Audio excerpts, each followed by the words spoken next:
40,000 ನಕಲಿ ಮತದಾರರ ಪಟ್ಟಿ ಬಿಡುಗಡೆ ಮಾಡಿದ್ದಾರೆ ಸರ್. ಅದು ಬೆಂಗಳೂರಲ್ಲಿ ಒಂದು ನಾಳೆ ರಾಹುಲ್ ಗಾಂಧಿ ಅವರು ಬರ್ತಾ ಇದ್ದಾರೆ. ಇದ್ರ ಬಗ್ಗೆನೆ ಪ್ರತಿಭಟನೆ ಕೂಡ ಇದೆ. ಆಮೇಲೆ ಇದೇನು ಹೊಸದೇನಲ್ಲ ನಮ್ಮ ದೇಶದಲ್ಲಿ. ಯಾವಾಗ 2014ರಲ್ಲಿ ಬಿಜೆಪಿ ಸರ್ಕಾರ ಅಧಿಕಾರಕ್ಕೆ ಬಂತೋ ಅಧಿಕಾರಕ್ಕೆ ಪೂರ್ವವಾಗಿ ಇದೆಲ್ಲ ಕೂಡ ಅಕ್ರಮಗಳು ಪ್ರಾರಂಭ ಆಯಿತು.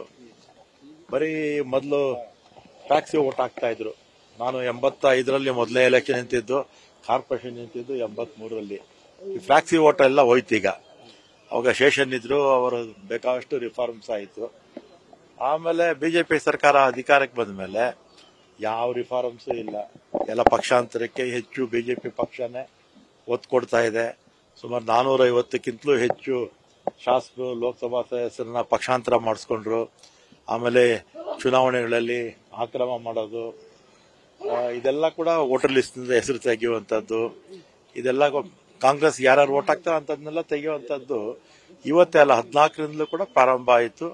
ಈಗಲೂ ಕೂಡ ಇನ್ನು ಮುಂದುವರೆದ ಭಾಗವಾಗಿ ಈಗಲೂ ಕೂಡ ಮುಂದುವರಿತಾ ಇದೆ. ಮಹಾರಾಷ್ಟ್ರದಲ್ಲಿ 48 ಸೀಟ್ ಬಂದಿತ್ತು. 48ರಲ್ಲಿ 30 ಕಾಂಗ್ರೆಸ್, ಶಿವಸೇನೆ ಇವರೆಲ್ಲ ಕೂಡ ಗೆದ್ದಿದ್ರು. ಬರೀ 18 ಗೆದ್ದಿತ್ತು ಬಿಜೆಪಿ ಮಿತ್ರ ಪಕ್ಷಗಳು. ಆದ್ರೆ ಅಸೆಂಬ್ಲಿ ಎಲೆಕ್ಷನ್ ಏನಾಯ್ತು, ಎಲ್ಲ ತದ್ವಿರುದ್ಧ ಆಯಿತು ಒಂದೇ ಕೆಲವೇ ತಿಂಗಳುಗಳಲ್ಲಿ. ಆಮೇಲೆ ನಾಂದೇಡ್ ಅಂತ ಒಂದು ಬೈ ಎಲೆಕ್ಷನ್ ಆಯಿತು. ಅಲ್ಲಿ ಒಬ್ಬರ ಲೋಕಸಭಾ ಸದಸ್ಯರು ತೀರೋಗಿದ್ರು. ಅಲ್ಲಿ ಪಾರ್ಲಿಮೆಂಟ್ ಅಲ್ಲಿ ಕಾಂಗ್ರೆಸ್ ಅಭ್ಯರ್ಥಿ 2 ಲಕ್ಷದಿಂದ ಗೆಲ್ತಾರೆ. ಆವತ್ತೇ ಮತದಾನ ಆಗಿದ್ದ ಅಸೆಂಬ್ಲಿಗೆ. ಕಾಂಗ್ರೆಸ್ ಮಿತ್ರ ಪಕ್ಷಗಳು ಒಂದೂ ಗೆಲ್ಲಿಲ್ಲ. ಒಂದೇ ದಿನ ಎಲೆಕ್ಷನ್ ಆಗಿದ್ದು. ಬೈ ಎಲೆಕ್ಷನ್ ಅಲ್ಲಿ ಕಾಂಗ್ರೆಸ್ ಅಭ್ಯರ್ಥಿ 2 ಲಕ್ಷ ಲೀಡಿಂಗ್ ಅಲ್ಲಿ ಗೆಲ್ತಾರೆ. ಆವತ್ತೇ ವೋಟ್ ಹಾಕಿದ್ದು ಅದೇ ಮತದಾರ ಅಸೆಂಬ್ಲಿಗೆ. 1 ಸೀಟು ಕಾಂಗ್ರೆಸ್ ಮಿತ್ರ ಪಕ್ಷಗಳು ಬರಲಿಲ್ಲ. ಇದು ಬಿಜೆಪಿ ಬಂದ ಮೇಲೆ ಯಾವ ರೀತಿ ಇಡಿ ದುರ್ಬಳಕೆ ಮಾಡ್ಕೊಳ್ತಾ ಇದ್ದಾರೆ, ಐಟಿ ದುರ್ಬಳಕೆ ಮಾಡ್ಕೊಳ್ತಾ ಇದ್ದಾರೆ, ಸಿಬಿಐ ದುರ್ಬಳಕೆ ಮಾಡ್ಕೊಳ್ತಾರೆ, ಅದೇ ರೀತಿ ಎಲೆಕ್ಷನ್ ಕಮಿಷನ್ ಕೂಡ ದುರ್ಬಳಕೆ ಮಾಡ್ಕೊಳ್ತಾ ಇದ್ದಾರೆ.